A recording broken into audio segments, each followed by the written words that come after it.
What's up, good people? Mark Holmes here, and as always, I want to say thank you all for watching, commenting, subscribing, and being part of the Joe Boo Sports Report. Without you guys, as well as you ladies, you know that this literally does not work. Hope everybody's having a great Thirsty Thursday. I actually have to go to the doctor this morning. I woke up my elbow kind of sore,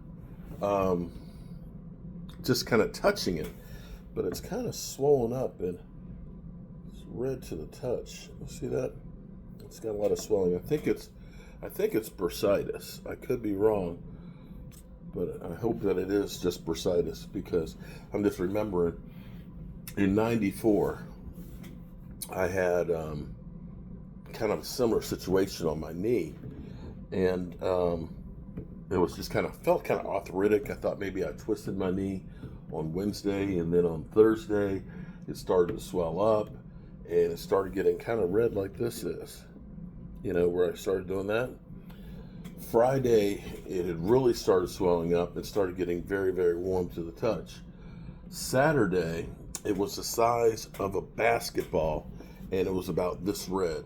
And my oldest brother, Arando, actually carried me down the stairs, took me to the hospital, and I spent the next 2 weeks having 3 knee surgeries, and dealing with a streptococcus A infection in my knee, which was not fun. I literally spent 6 months learning how to walk. And at that time, that was my good knee. The other knee had a tore ACL. And so I started leaning on that one. So that knee is the one now that there's no cartilage in there, and it's literally the bone has got it. Basically, my bone's like a groove on the side, tilting sideways. So but it is what it is. I still can walk, so I'm not complaining. Knock on wood. So I'm going to the doctor to get that checked out because I'm not playing around these days because I don't want to find out that this is an infection that could have been treated with antibiotics. Instead, I'm in the hospital getting my arm cut off because I need this arm. I need this arm because I do woodworking and stuff, and this is the hand that does all the intricate stuff. Anyway, it's still silly season, less than 2 weeks away from training camp. And we have the rumor now, or here's another one of those proposed things, and I keep trying to tell you guys, it's silly season, that none of this stuff makes any rhyme or reason. So now we're hearing that the Dallas Cowboys will be trading Ceedee Lamb to the Carolina Panthers. Okay, let's start here for a second. I honestly don't know. And I can't say that anybody outside of the Dallas Cowboys honestly and truly know what the plan is here. It's probably that we're just going to do the status quo, what we've been doing all these years, where we only do what we do, and expect us to be, a playoff contending team and so on, sell a lot of merchandise, weed and boys and everything else, and continue that because you can look at that and say that the Dallas Cowboys doing that have made more money than anybody else.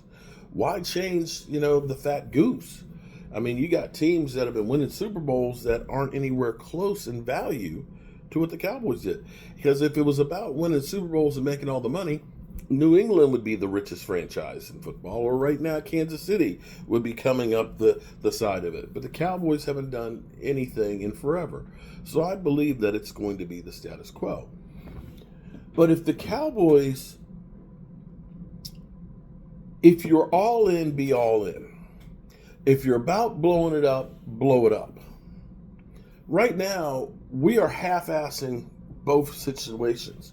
Now, I'm not going to say that the idea of trading Ceedee Lamb is a bad idea. If, first of all, the Cowboys are better at trading than what they've been in the past. Because here's the thing that people don't seem to understand. The Dallas Cowboys, with the exception of one trade of theirs that has been great, and that was the Herschel Walker trade. After that, I honestly can't say that you've seen great trades. There was Joey Galloway, where we gave up 2 number ones for a wide receiver, who literally messed up his knee in training camp and never did anything for us. There was Roy Williams trade, where we traded a first and some other stuff for him, and thinking that it was just that he was Detroit and Detroit was holding him back and he didn't do jack for us. You could say the number one that we gave up for Amari Cooper, he was good for 3 years. We just didn't follow through on that situation. But the other trades that we've made, trading him, we got nothing for him.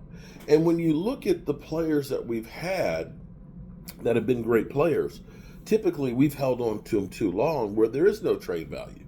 The fact that you didn't get anything for DeMarcus Ware, you didn't get anything for Dez Bryant, you basically got nothing for Amari Cooper, a 5th-round pick.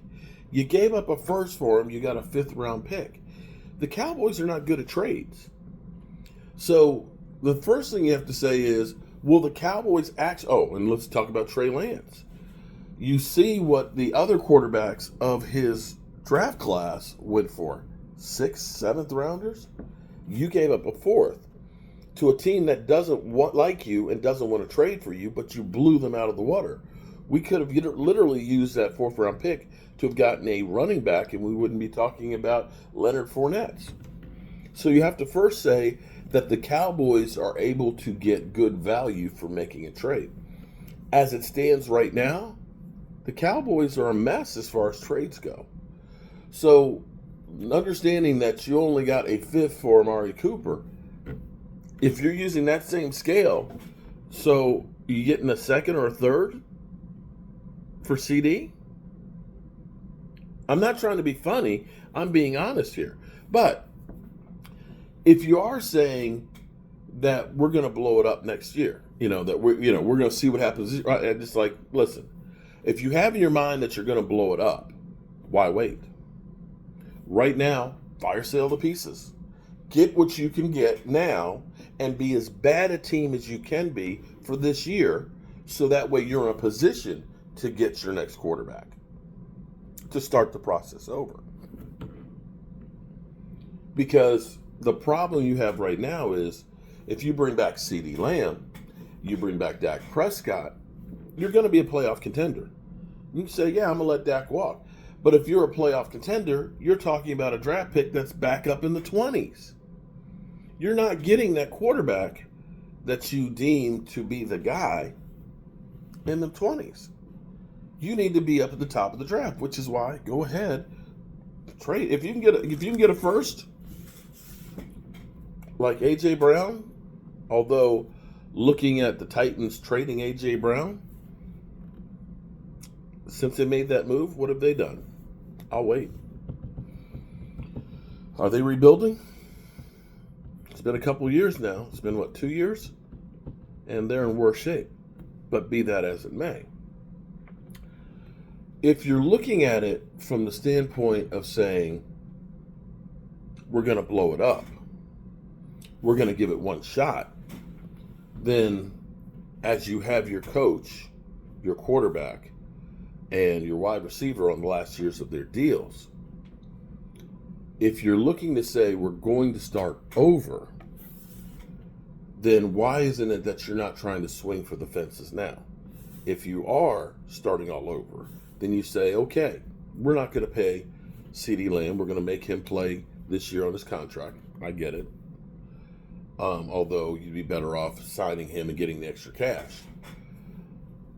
And you can also look at this and say, when they signed Tony Romo to his last extension, they didn't get value for it. You could say, when they signed Dez Bryant to his extension, that they didn't get value for it. So from that standpoint, we didn't win shit with those contracts. So I can understand the thought process of saying, let's not pay those guys because it didn't lead to a Super Bowl. I get that. But what you may want to say is, let's look at really actually trying to win this now and then blowing it up. Let's go through and let's bring in some ringers, 1-year deals, to try and get us over the hump with the guys we have. I don't care what the plan is. What I care about is we keep doing everything half-ass. We're not all in. And if we're blowing it up, we're not really blowing it up. If you're going to blow it up, blow the damn thing up. Don't wait. Don't waste another year of time. Let this year be the sacrificial year that you tank Because you're not tanking and having a Dak Prescott and a Ceedee Lamb. Tank now and get the process going. So, yeah, there you have it. Rumors, Ceedee Lamb trading to the Carolina Panthers. Peace out.